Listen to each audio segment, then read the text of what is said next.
Konnichiwa, watashi no namae wa Evan desu. Yokoso criminally historical. Oshikoshi tai. Wait.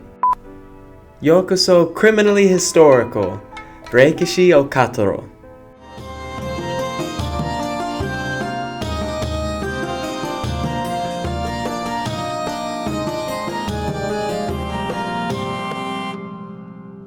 So, if you couldn't tell by my attempt at trying to speak some Japanese, today we're going to be talking about Japan. In particular, we're going to talk about a figure from the 17th century who did a fair bit of killing, named Hirai Gonpachi. We'll talk about what led to his criminal career, his interesting demise, and how his story inspired the world of theater for centuries to come, all the while learning a little bit more about Tokugawa-era Japan.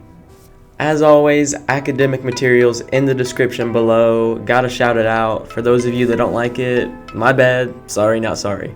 Also, I wanted to give a quick disclaimer. While Hirai Gonpachi was 100% real, it seems like sometimes some of the events of his life were embellished for maybe some artistic purposes and stuff like that. I tried to parse out what seemed like for sure like what happened, but just keep that in mind as you're watching the video.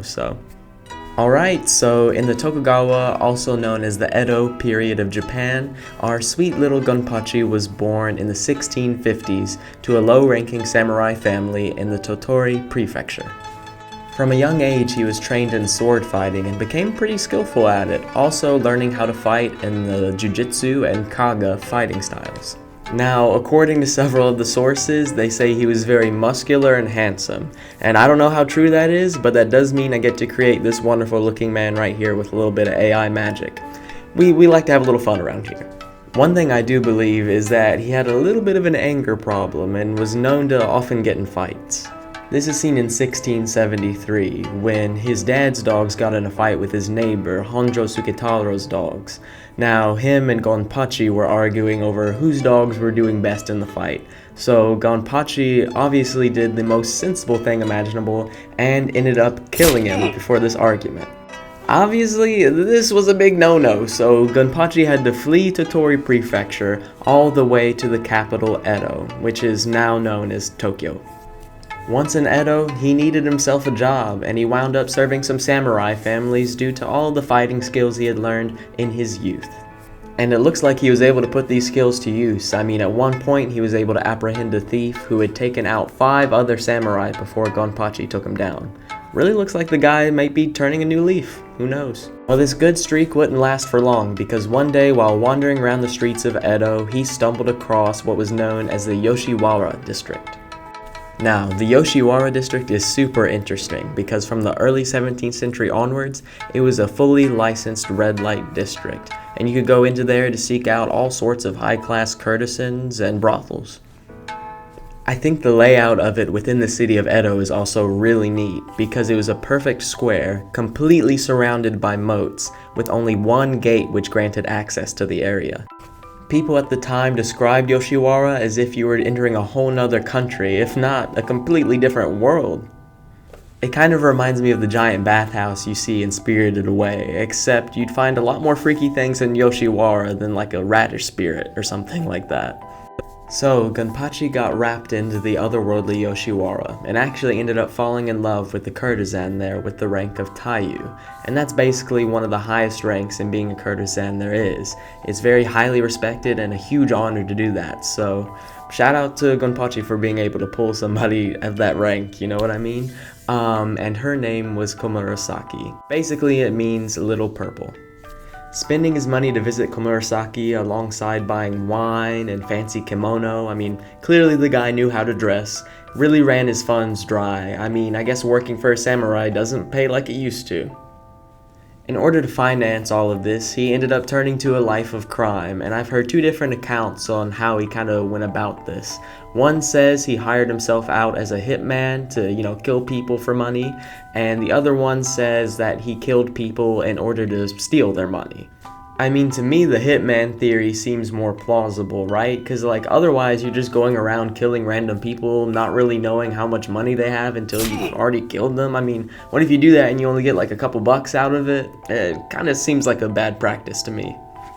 Being a hitman, though, now that's more interesting and profitable, right? I'm imagining Gonpachi in a dark, narrow alleyway, with somebody sneaking up, scared to meet him, and they slip a few coins into his hand, and they're like, "Can you take care of this guy for me?" And Gonpachi's like, "Yeah, man, no worries, no worries." So that's what I think, and if you disagree with me, that's fair enough, that's chill. It's not like I'm gonna, hire a hitman to, kill ya or anything like that. Anyways, this new job brought in a steady income for Gonpachi. All he had to do was kill around, 130 people over the course of the next 3 years? Golly. To put that in perspective, that means Gonpachi would have had to kill around one person a week. I mean, the man's consistent, if he was on YouTube today, consistent weekly uploads, he's got true content brain, I'll tell you that. Now, despite his many killings, it actually wasn't them that first got him in trouble. It was another one of his favorite pastimes, which was duels of honor. Now, dueling in the Tokugawa period was strictly forbidden, and authorities in Edo were really trying to crack down. And since, he did it a fair bit, he had to leave the city and his love Komurasaki, heading north to Kumagaya. It was there in Kumagaya that Gonpachi re-established his hitman business, and things seemed to be going well for a while, until one day he murdered a wealthy silk merchant. And in the process, some local farmers saw him doing the dirty deed, and they reported it to authorities because they were like, "Oh wait, isn't that Gonpachi over there killing the silk merchant? What the heck, we gotta report this."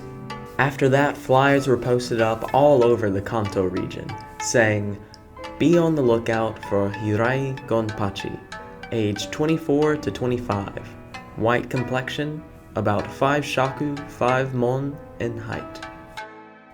At this point, Gonpachi knew he wouldn't be free for very long, and he tearfully confessed all of his crimes to a Buddhist monk in Edo.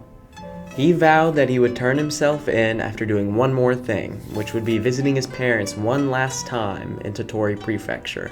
And the monks were like, "That's so sweet and honorable. We'll offer you sanctuary until you decide to go."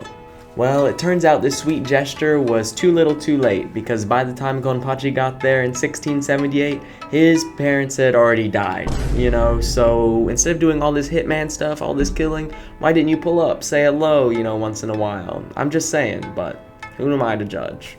Now racked with sorrow, he decided to finally turn himself in, and was put under heavy guard while they transported him back to Edo. The sly dog still had one more trick up his sleeve though, and one night when they were staying at an inn, he stole the owner's identification papers and snuck his way to, of course, his favorite place, Yoshiwara, where he could finally see his love, Komurasaki, one more time. The things we do for love.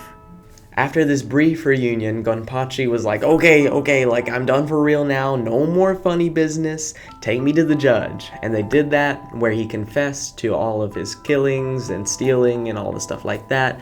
Importantly though, not talking about anybody else that was involved in the process. He was a lot of things, but a rat, he was not. Judge Miyazaki did not like the sound of all of his crimes though, so he sentenced him to be executed in one of the most brutal methods they had at the time, which was crucifixion. Now, when I mention crucifixion, you're probably imagining the ancient Roman method that was used for people like Jesus, which would at times take several days for the person to die. Well, this is not so in Tokugawa era Japan, and let me tell you, it's a lot more gory. So if you're a little bit squeamish, I would go ahead and jump ahead at this point. Go to this point in the video, right here. Boom. Crucifixion as a form of punishment goes back to at least the 12th century in Japan, and at the time it was called heretsuke, and here's how it worked. First, they would spread the offender in an X position on the cross, leaving their chest and stomach exposed. 2 executioners would then position themselves on either side of the cross, with one lowering his spear tip directly in front of the offender's face. That way, the last thing the offender would see would be the sharp, pointed, shiny spear tip, and right as it was shown to him, the other executioner would jab his spear up through the offender, coming out the other side just beneath his armpit. So you might be thinking, okay, well they stabbed him once, that's probably good enough. Well, not so, because the executioner would remove his spear, and then his other friend would get his turn doing the same thing on the other side. And now you're thinking, okay, they did it 2 times, like I really think they got him now at this point, you know. And you would be wrong again, because they would continue to do this 20 or 30 times, each taking their turn, until the official was like, alright, we've had enough. One might say it's overkill, and, you know, I'd be prone to agree, and it was definitely gruesome, with one former Tokugawa official saying that you could see streams of blood and undigested food coming out of the prisoner's side as it happened. A really gruesome and unsettling sight for sure.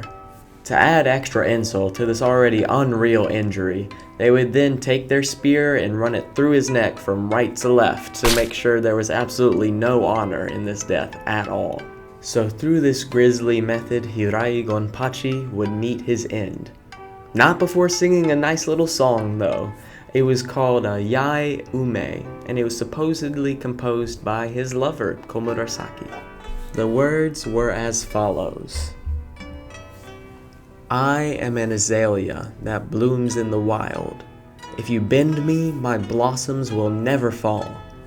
I am a firefly that lives in the wild, flickering like a torch on the bank of a river.